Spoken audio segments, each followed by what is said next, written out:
Olá pessoal, desejo tudo de bom para a vida de vocês. Hoje eu quero falar sobre o despertar de um monstro, exatamente isso. Quero começar lembrando de alguns filmes, que acredito que são conhecidos de vocês. E o primeiro filme que eu quero mencionar é Kong, A Ilha da Caveira. O segundo filme, Círculo de Fogo. E o terceiro filme, Godzilla, Rei dos Monstros. Esses três filmes têm o que em comum? O que vocês lembram? Se vocês olharem para esses três filmes, Kong, A Ilha da Caveira, Círculo de Fogo e Godzilla, Rei dos Monstros, o que esses filmes têm de comum? Bom, para começo de conversa, monstros enormes, fenomenais, que atacavam a Terra e botavam em perigo a vida dos seres humanos, certo? Isso é uma das coisas que esses filmes têm em comum. Mas tem uma outra coisa interessante. Para derrotar os terríveis monstros, era necessário um outro monstro.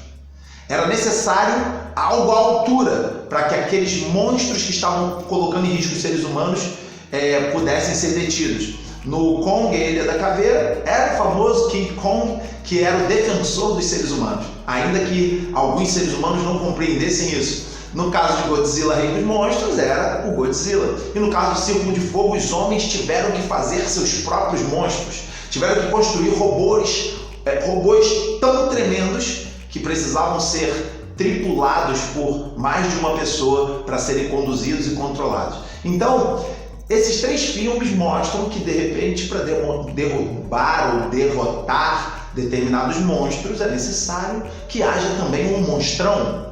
E é basicamente isso que acontece na nossa vida. Tem determinadas situações ao nosso redor que, para a gente vencer, só um monstrão, algo muito tremendo para poder nos ajudar a vencer. E eu quero dizer para você que o King Kong não vai aparecer, o Godzilla não vai aparecer e ninguém vai construir um robô para derrubar os monstros que vêm perturbar a sua vida. Esse monstro, ele já existe dentro de você.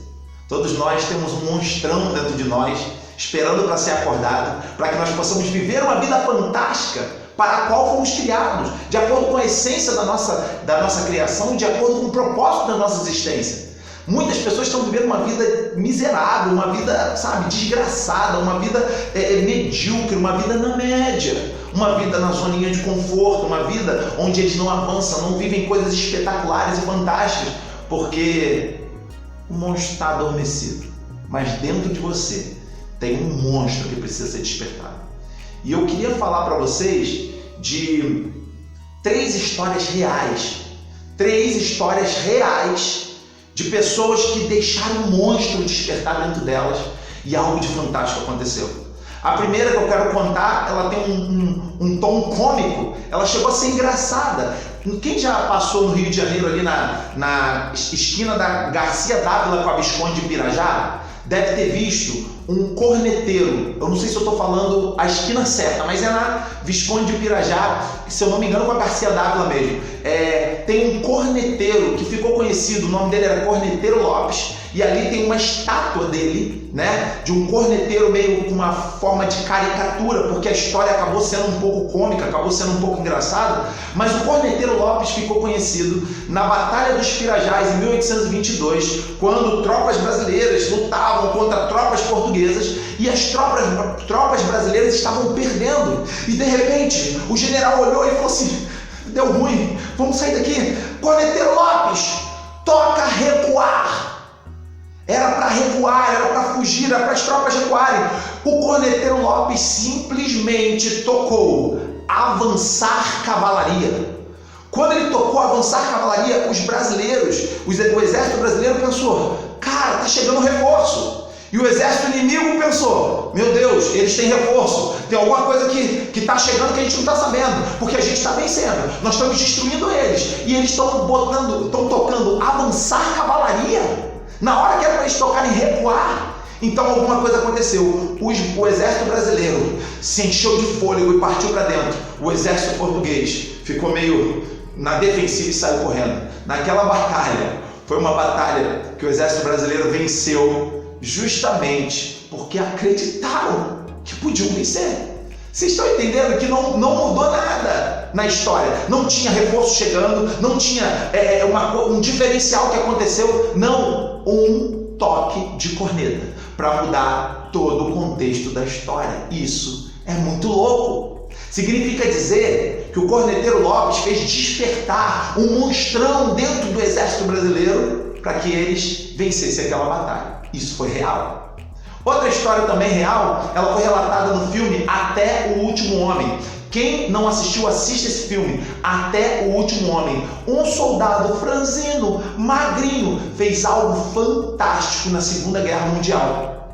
Quando ele decidiu, como médico, ele estava ali como médico, ele decidiu que não ia deixar companheiros para trás, ele decidiu que não ia deixar pessoas vivas para trás, enquanto o próprio exército americano já tinha recuado na batalha contra o Japão, na Segunda Guerra Mundial. Quando o próprio exército americano já tinha recuado, ele ficou lá sozinho, resgatando várias pessoas, e ele falava com Deus: me dá força para mais um homem. Ele ia lá e salvava mais um, descia num abismo, aquelas pessoas sozinho, com corda, suas mãos já estavam feridas, mas tinha um monstro que despertou dentro dele, que fazia com que ele salvasse um após o outro, e de repente houve uma reviravolta tremenda por conta desse cara que animou toda uma tropa. Todo mundo ficou surpreso com a disposição dele, e ele sendo franzino, magrinho, ninguém dava nada por ele, mas tinha um monstro vivo dentro dele.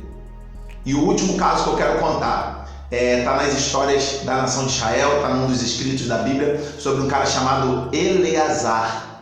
Foi registrado lá no livro de Samuel, e Eleazar era um dos guerreiros de Davi, e houve uma batalha contra o exército filisteu, e o exército filisteu era um exército poderoso, era um exército grande, que vinha com sangue nos olhos, com homens altos, fortes, bem armados. O exército filisteu era um exército que dominava a arte dos metais, então eles fabricavam armas da melhor qualidade, e de repente vem aquele exército todo avançando, gritando, os caras babando, com o olho com cara feia. O exército de Israel começou a recuar, e a Bíblia fala, tem um texto na Bíblia que diz que um cara chamado Eleazar manteve sua posição, desembanhou sua espada, e está vindo um exército contra ele.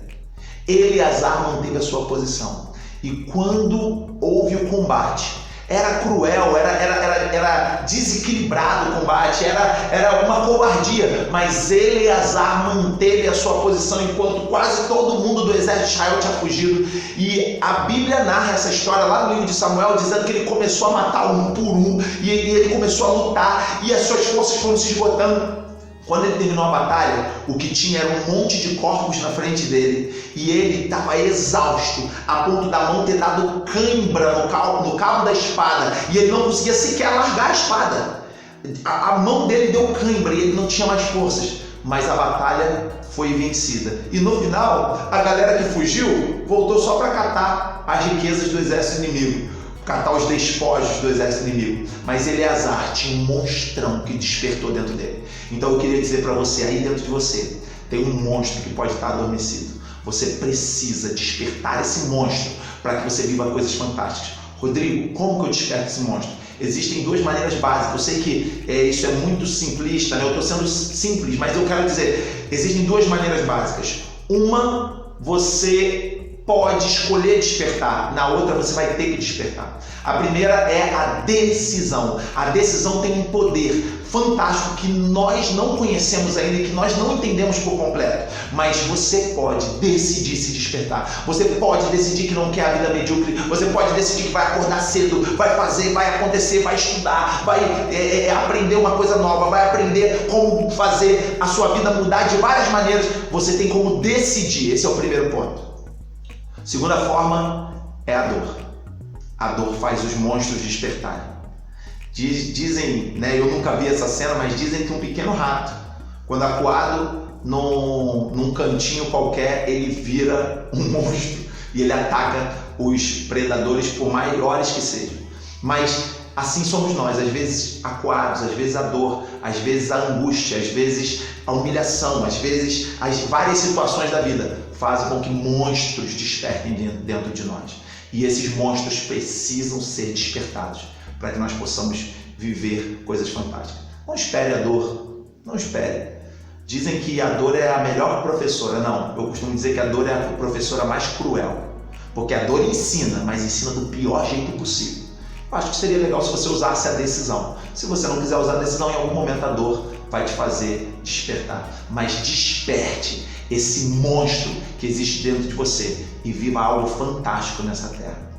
Que Deus te abençoe, que a sua vida seja espetacular. Fica na paz, um grande abraço para todos.